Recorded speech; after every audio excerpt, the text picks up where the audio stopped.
not telling you. Because you're in no position to dictate that. That's exactly Remember what this. you're doing. You're in no position to dictate what we're going to feel. We're going to feel very you will good. Feel influence. We're going to feel very I'm good and very strong. You will feel influence. You're right now not in a very good position. You've allowed From yourself to be in a very bad position, and he happens to be right about it. From the very beginning of the war. You're not in a good position. You don't have the cards right now.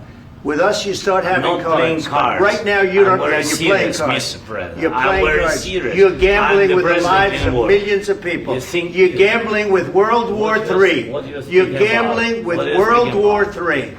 And what you're doing is very disrespectful to the country, this country, that's backed you far more than a lot of people said they should have. Have you said thank you once? This entire meeting? No, in this entire meeting, have you said thank you? During the war, everybody has problems. Even you, but you have nice ocean and don't feel now, but you will feel it in the future. God bless. You don't know that. God bless. You God bless. You will not have a war. Don't tell us what we're going to feel. We're trying to solve a problem. Don't tell us what we're going to feel. And we are thankful. I said thanks you haven't in been this allowed. cabinet. You haven't been allowed. In this cabinet. We gave you, through this stupid president, $350 billion.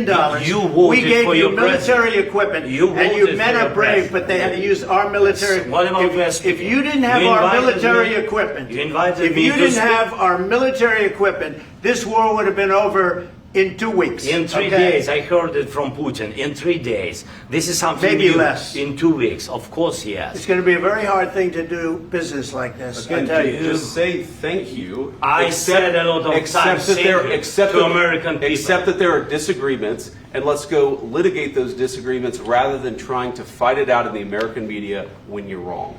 We know that you're wrong. But you see, I think it's good for the American people to see what's going on. I understand, sir. You have to be thankful. You don't have the cards. You're buried there. Your people are dying. You're running low on soldiers. Listen, you're running low on soldiers.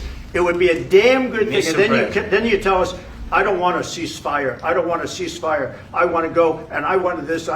Look, if you could get a ceasefire right now, I tell you, you take it so the bullets stop flying and your men stop getting killed. Of course, we want to stop the war. But you're saying you don't want a ceasefire. But I said to you, I want a ceasefire. With guarantees. Because you'll get a ceasefire faster than an agreement. Ask our people about ceasefire, what they think. You got to be more thankful. Because let me tell you, you don't have the cards. With us, you have the cards. But without us, you don't have any cards. One more question to the Vice President. I'm sorry. It's going to be a tough deal to make. Because the attitudes have to change. She's asking, what if Russia breaks the ceasefire? What if anything? What if a bomb drops on your head right now? Okay? What if they broke it? I don't know. They broke it with Biden because Biden, they didn't respect him. They didn't respect Obama. They respect me. Let me tell you, but once we sign that deal, you're in a much better position. But you're not acting at all thankful. And that's not a nice thing. I'll be honest, that's not a nice thing. All right, I think we've seen enough. What do you think? Huh? This is going to be great television, I will say that. What kind of diplomacy, JD, you are speaking about? What do you mean?